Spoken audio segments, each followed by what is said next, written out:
آیا تا به حال فکر کردی چرا با وجود مهاجرت، تلاش و تغییر مکان هنوز به اون نقطه‌ای که میشه تو ذهنت بوده نرسیدی؟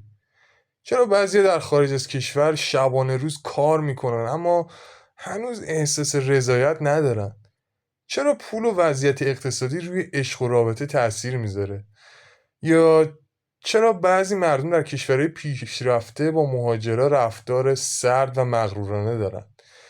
توی این قسمت ما فقط حرف نمیزنیم، واقعیت رو میگیم. با هم بررسی میکنیم که چگونه میتونیم توی هر شرایطی، چه داخل ایران و چه خارج ایران، مسیر رسیدن به نقطه مطلوب زندگی رو پیدا کنیم. خب دوستان عزیز، سلامی دوباره به دنبال کنندگان چنل دنیای امروز. خیلی خوش اومدید پادکست که این بخش از برنامه‌مون. موضوع امروز برنامه‌مون درباره زندگی شبانه یا همون نایت لایف توی خارج از کشور، به خصوص اروپا و شرق اروپا هست. خیلی از ما هستیم که وقتی داخل ایران هستیم و مثلا قصد مهاجرت داریم یا چند تا فیلم هالیوودی رو میبینیم، با خودمون میگیم که خب اگه من یه روزی برم خارج از کشور چه بکنم، چه زندگی دارم. یا مثلا یه حسرتهایی به دلمون میافته که وای ببین اونا چه زندگی دارم و ما نداریم. و البته خیلی هم هستن که اینجوری نیستن و همین میشه که طرف وقتی میره اروپا ممکنه با خیلی چیزا که از قبل نمیدونسته مواجه بشه و یک چالش های جدیدی و یک سورپرایزی بشه واسش، که به نوعی این سورپرایز ها رو میگن به نوعی کالچر شاک. یکی از همین کالچر شاک هایی که برای من بود این بود که وقتی ما وارد دیسکو میشیم یا کلاب های شبانه میشیم و میخوایم مثلا داخل کلاب های شبانه مثلا کنار دخترای زیبا مثلا برقصیم یا باشون ارتباط برنامه برقرار کنیم، اینه که وقتی اون دخترها مثلا به نوعی به ما محل نمیدن یا مثلا به نوعی ما رو ریجکت میکنن و رد میکنن، باید سریعا ازشون فاصله بگیریم و بریم. و اگر کنارشون بمونیم ممکنه که به بادیگاردهای کلاب خبر بدن و خب اونام شما رو به بیرون هدایت کنن. خب پیمان جان، تو هم که الان امروز توی برنامه هم هستی، یه دونه از تجربیاتت به ما بگو که با اون یک تجربه هم از تو این پادکستمون رو شروع کنیم. خب اولا که من این حرفتو تصحیح کنم که من تو همه برنامه‌هات فعلا هستم و حالا از اون موقع که شروع کردیم، حالا برگردیم به این مسئله، اینکه در ایران هم خب حالا شاید یکم کمتر، مثلا تو ایران یکی مثلا پول داره، خب مثلا نشون میده دیگه، حالا یه ماشین خوب میخره یا مثلا یه خونه ای میخره، بالاخره یا مثلا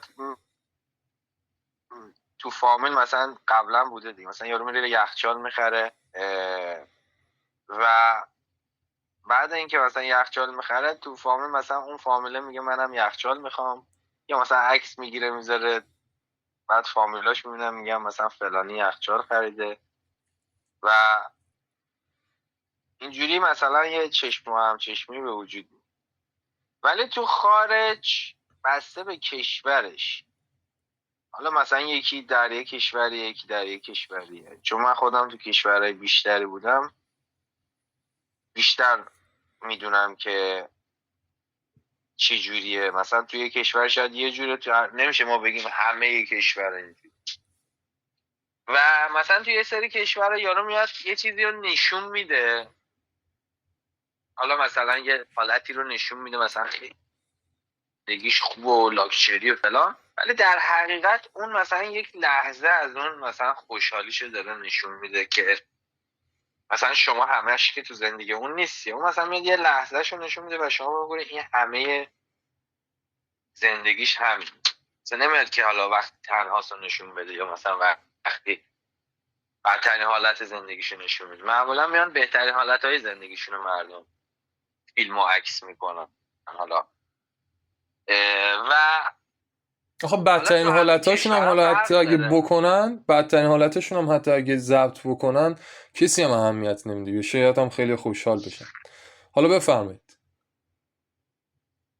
به هر حال تو هر کشوری وقتی شما نگاه کنی، مثلا شما میبینی که یه سریا میان یه چیزی رو نشون میده، مثلا یارو نشون میده داره دبی زندگی، یا مثلا حتی تو همین خارج خیلی ها هستن مثلا خیلی زندگی خوبی ندارن، ولی مثلا میان با حرف مثلا فخر میکنن، مثلا به یکی میگن آره من اینجا فلانم، اینجوری هم اونجوری هم، خیلی زندگیم خوبه. ولی در حقیقت مثلا اون همش یه دروغ و سرابی داره مثلا میده، و حقیقتش اینه که مثلا خیلی زندگیش هم مثلا خوب نیست. و حالا مثلا یه سریا خب باور میکنن، میگن آره این مثلا چون خارجه پس حتما از ما جلوتر موفقه. و یا واقعا میبینیم مثلا یکی تو ایران خیلی زندگیش موفقه، ولی چون تو مغزش کردن که مثلا تو آره چون تو ایرانی پس زندگیت اتوماتیک خوب نیست. و این آدم مثلا فکر کنه که آره من مثلا چون تو ایرانم زندگیم خوب، من اگه مثلا الان تو شیکاگو بودم مثلا زندگیم خیلی خوب، یا مثلا اگه تو اروپا بودم زندگیم خیلی خوب. ولی در حقیقت مثلا این آدم توی همون کشوری که هست، همون ایرانی که هست، شاید از خیلی از ما هم جلوتره. مثلا من خودم مثلا دوستایی که داشتم حالا از قدیم، مثلا میدونم بعضیاشون مثلا طرف 3 تا خونه خریده، حالا یا 3 تا ماشین خریده به فرض، خونه‌شو داره مثلا، همه چیشو داره فلان، و مثلا شاید تو خیلی ابعاد از زندگی منم جلوتره.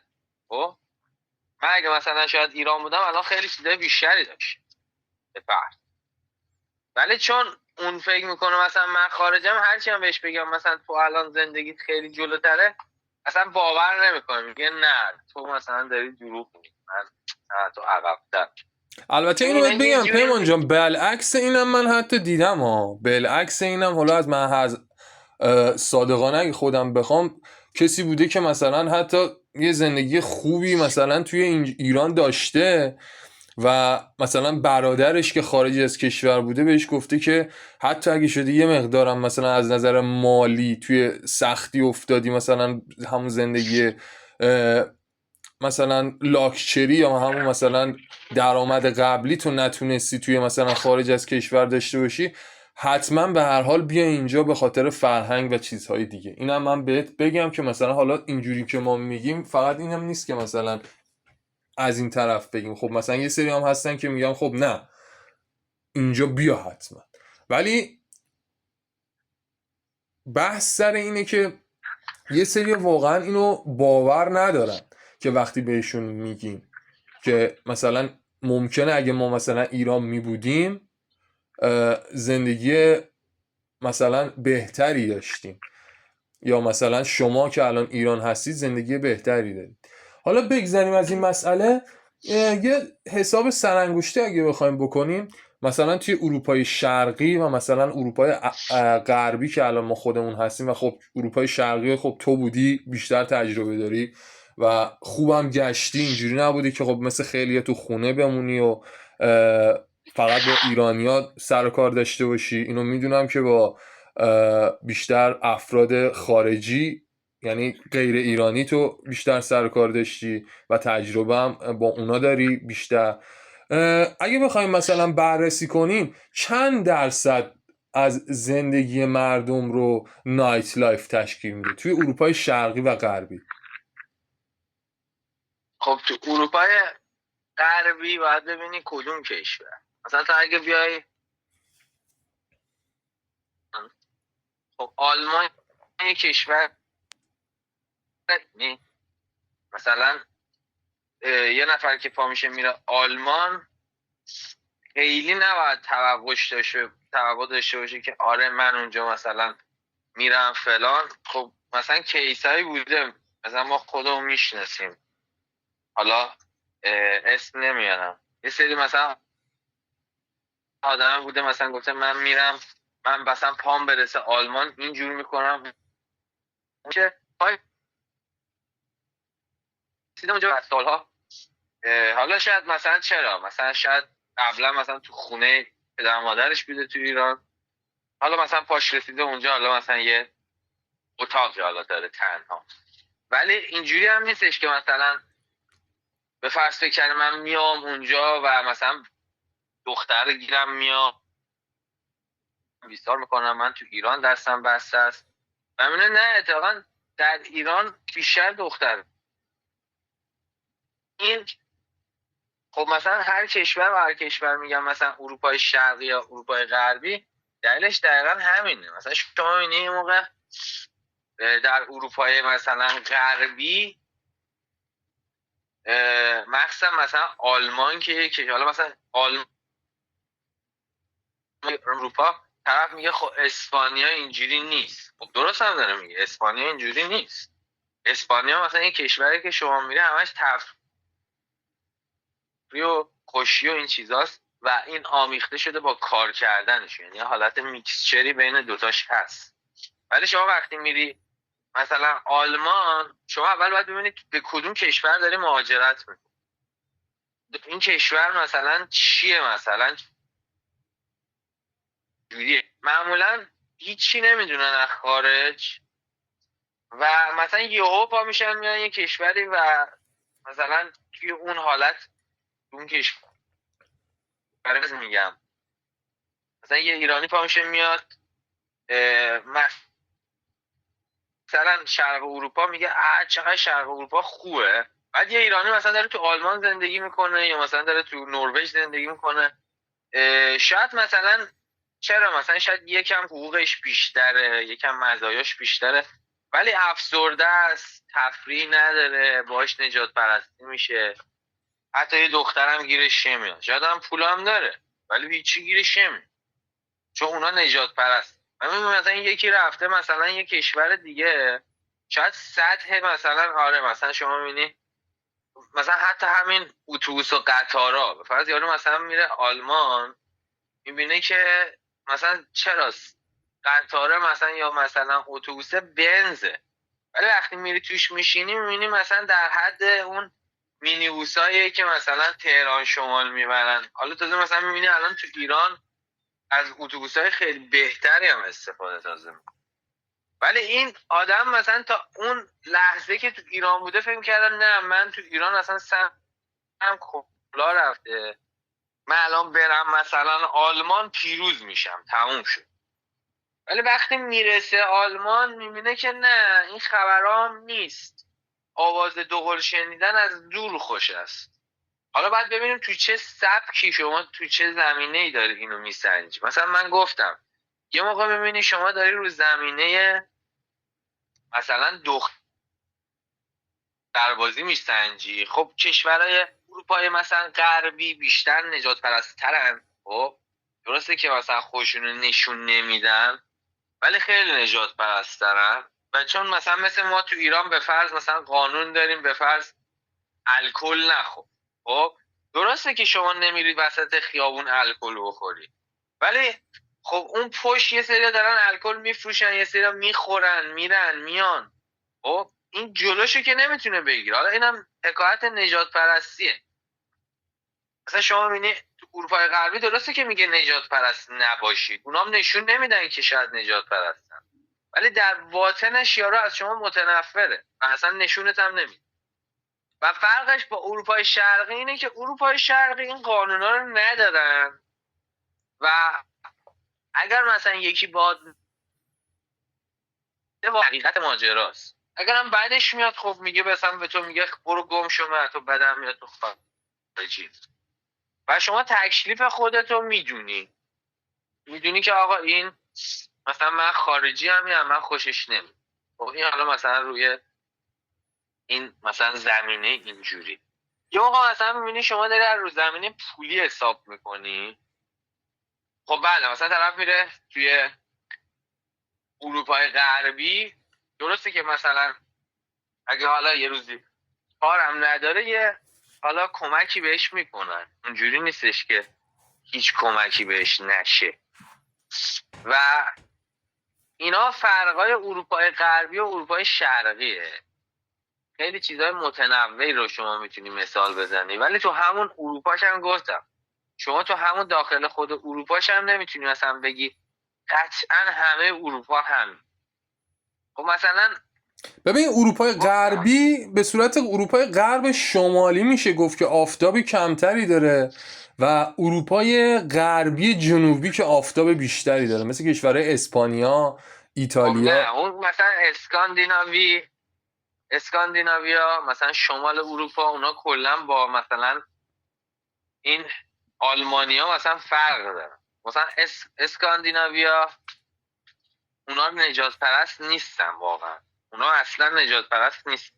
یعنی اسکاندیناویا تو اگه باشون مثلا ببینیشون اصلا آدمای نجات پرستی نیستن. نمیشه مثلا ما بیایم بگیم اسکاندیناویا آدمای نجات پرستی. ولی تو مثلا اینو نمیتونی راجع آلمانیا بگی.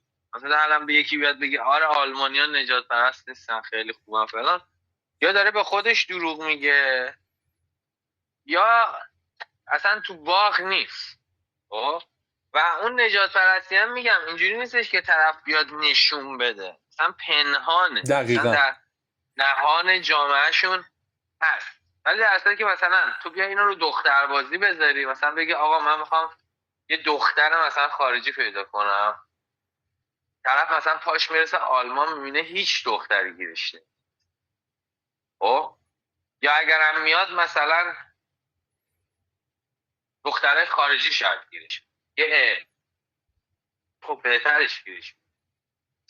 و یه موقع مثلا یکی میره به فرض اسکاندیناوی، به فرض همون اسکاندیناوی که الان حرفش زدیم، و اونجا خیلی دخترای زیادی هم گیرش میاد. خب و پول بهتری هم گیرش میاد. یه موقع یکی میره شرق اروپا کلا وایلد وستیه. شما وقتی تو شرق اروپا زندگی میکنی چیزو نداری، همه مثلا میگم دنبال کارن و کریرن و دنبال مثلا زندگی اینجوری تو اروپای غربی. متریالی من. تو اروپای غربی. آره. ولی مثلا اروپای شرقی بیشتر به ایرانیا نزدیکتر. مثلا طرف یه سری باورایی رو داره، مثلا یه سری چیزایی رو، احساسات رو مثلا داره، در حالی که مثلا تو اروپای غربی حالت مثل ربات هم. حالا این شامل همه‌شون نمیشه. حالا مثلا ما این پارتیکولاری میگیم مثلا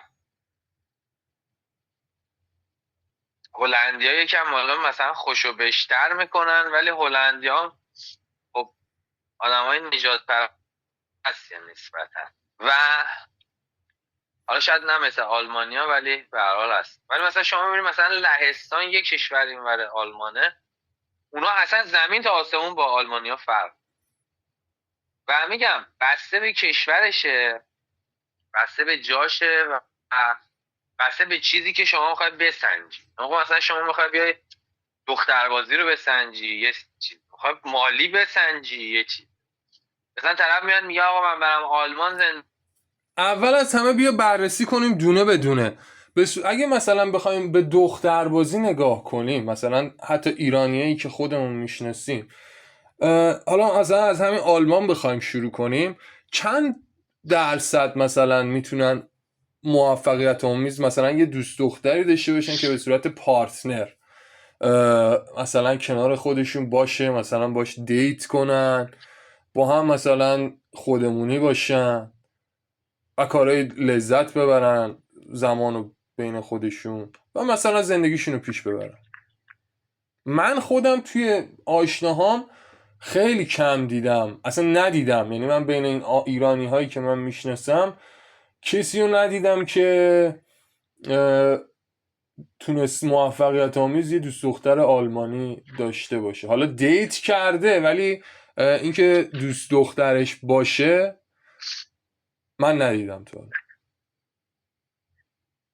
خب ببین ایرانی اولا که ایران آدم خجالتی، و اگه دختره مثلا خودش یکم پیش قدم نباشه میگم اینا مثلا فرهنگی هم میشه. مثلا تو شرق اروپایی ها چون فرهنگیشون مثلا بیشتر مرد سالاری دارن مثل ایرانی ها، مثلا دختر خودش با جاذبهش پسر رو با خودش جذب میکنه و حتی اگه پسرم مثلا کمرو هم باشه دختره راش میده. ولی مثلا اروپای غربی ها اینجوری نیستن.